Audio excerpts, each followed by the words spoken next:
तुम्हें प्रोफाइल जी सिर्फ खेसारी जी के साथ ही देखने को मिलेगी या अदर स्टार के साथ, जैसे पवन जी के साथ भी कभी देखने को मिलेगी? कौन है पवन जी? कौन है पवन जी?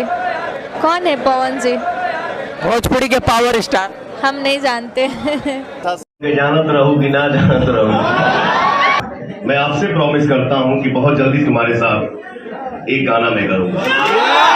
लड़की कुछ दिन पहले बोली थी कौन है पवन सिंह, उसके बाद आपके गाने पे रील्स बनाई, रील्स बनाने के बाद वो कह रही थी जबरदस्ती रील्स बनवा दिया लोग। आज उसी लड़की को इस मंच से अपने गाना करने का वादा कर दिया, क्या कहेंगे?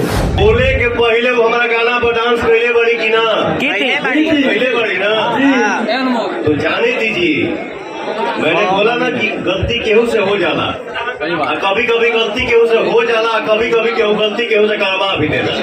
क्या कि अनुपमा जी देसीला गाय है, इसके लिए कंट्रोवर्सी भी चल रहा है। अच्छा ठीक मान लो हम